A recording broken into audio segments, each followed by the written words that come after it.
Alright guys, gonna make another video. Someone asked me to do another video about Baal Predator under new rules. Again, under new rules, Baal Predator is scout, fast, and has pretty much the same armor chassis as the Predator Annihilator or normal Predator. Okay, so that being said, let's get to it. This is usually a normal setup that I like to do. What happens is I like to make sure that most of the block of my mech army is going to be cover saves, besides the smoke launcher cover saves. So in case they don't get that first turn, I'll have some good cover saves. But again, I would try to get first turn. You need that initiative, especially with Blood Angels, or else with mech armies, it's going to hurt because you're just going to get crippled first early, and then you're going to pretty much have to walk the rest of the way, or run the rest of the way. Okay, so let's say this right here is going to be our deployment zone startup right here. What I do here is I put one at least, so here's the edge of the table. Depending on how you want to set up, here's either terrain or edge of table. So what you do is you get your initial scout move, which the Baal Predator now gets. So what you do is, depending on where you are opposed to the other army, I would suggest playing it either safe or gunning it as far as possible, because it says a scout you get a normal move. What is a normal move to a tank? That's also one thing that you need to try to find out. I don't know. I would assume a normal move means you can go as far as possible. So a tank can go flat out as far as possible, right? But I wouldn't go flat out because you want a gun. So let's do, let's say if you didn't go first, I would remain here, or even only move 6 inches, just so you can place yourself maybe if someone set up something that you didn't see or couldn't avoid after your setup, maybe placing it here or here to block off, using your heavy armor to block off your transports, maybe even blocking off like this if they were at this angle. That way, you know, if you're blocking off here, you got that heavy armor blocking off and protecting your tanks setup right here, which is most important right here, because these guys capture the objectives. Baal Predator is really badass and really kills a lot of people and whatnot, but let's face it, you know, your troops are going to win you the game, because most of the games, 2 out of 3 are objectives. So let's say that. Okay, so that's the first part. So that's if you don't go first. I would try to play it safe on that. If you do go first, I wouldn't flat out or anything like that. If you really want to try to get this guy maneuvered somewhere else, I would try to go as fast as possible into some cover if you're trying to flank or something like that. So use your scout maneuver. I'm not going to move him really far, but I'm just trying to show you. So like I would use it to like go around things if you want to, but try to make sure he's in cover, part of his scout move. If you're going first, it's not going to matter too much.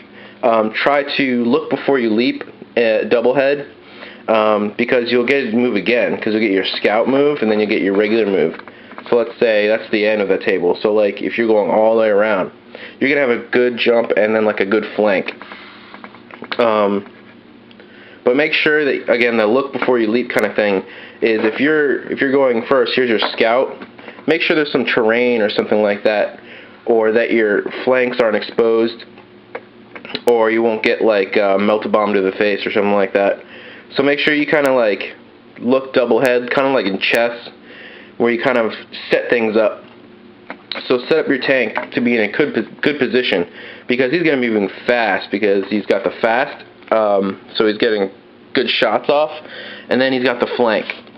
Or I mean, not flank. He's got the scout maneuver, and he's fast. So he's going to get the extra move, and then he's going to get a good position, especially in your turn. On the scout, he doesn't get to do anything. So on the next move, depending on where you are, try to figure out how fast you want to move. They are fast, so they get to fire I believe it's the two weapons moving fast, as opposed to only one weapon. So that's really good. You get your either your heavy bolter sponsons or your Baal Predator assault cannon twin linked sponson. That's what my normal setup usually is. And that way, when these guys start moving, let's say you don't do that, you don't go far. That way, these guys can start coming up and using other tanks, stuff like that, as cover.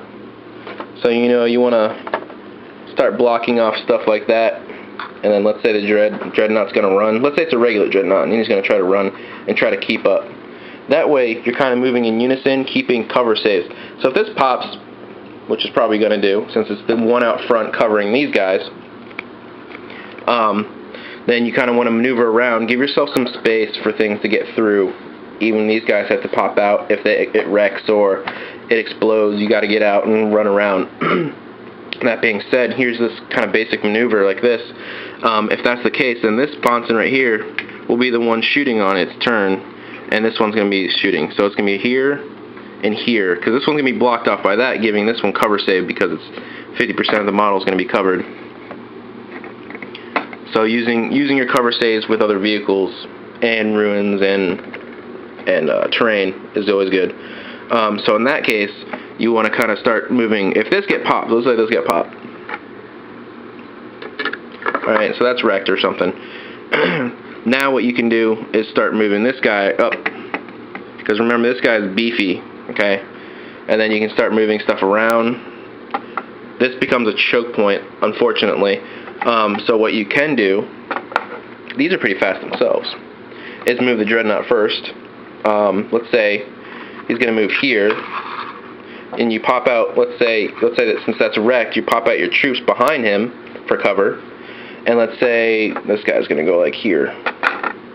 Or if he's got enough inches, and you want to move your dreadnought back a little bit more, something like that, protects your dreadnought, and this has a sponson so it can shoot. It's fast. So then you have getting around your choke points and whatnot is also good too.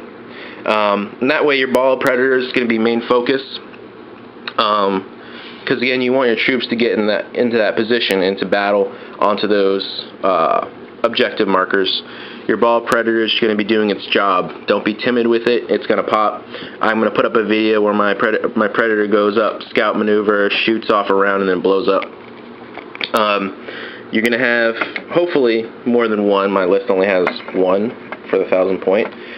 But in unison, I'm assuming that it's going to be the same thing if you have multiple Baal Predators. The big deal is you want cover for your mech, if you're going to do mech lists, which mine is.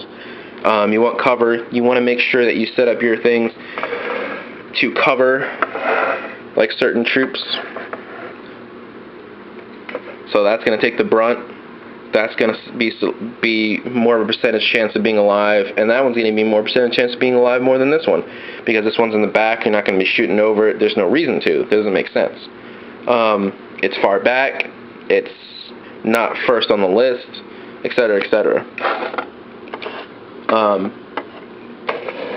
And then there's the other question about sponsons and turret. I go with what I like to go with. The heavy bolters with the assault cannon allows you to use that scout a little bit better, because it lets you remain a certain distance and fire off rounds. It even lets you just flank as much as possible and sit and cover. If you can find some rubble, just sit in and just fire off. Unlike the, I think it's the Hellstorm cannon, or the, whatever the flame cannon is for this. Whatever the flame equivalent for the Baal Predator upgrades are, doesn't allow that. It forces you to run up there, which if you can be more aggressive and use the tactics to your advantage, if you can gun it up there and stay alive and let that fire, kill off those Xenos, then congratulations, you're really good at that. Unfortunately, I like to play it aggressive but safe at the same time. Passive-aggressive, I guess.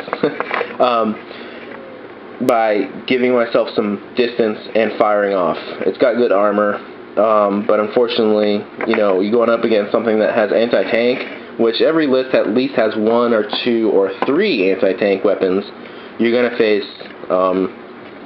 So don't be sad when your Baal Predator blows up, because this is not the game of Care Bears. It's the game of death and glory and killing and slaughtering, and there's only really one winner unless you're playing a team event. Alright, thank you, comments below. Alright, also really quickly, I want to tag this at the end of my video. My Space Marine casualties are finished. So here's this guy, real quick, because I think the battery's dying too. Pretty much the same way I painted my other Space Marines. He's cool, except he's got the bullet marks in him. No blood or anything. I didn't want it to be too gruesome because it didn't really match the army being, clean and crisp. And then he's got his seals on him. And then here's the Power Fist guy, face down.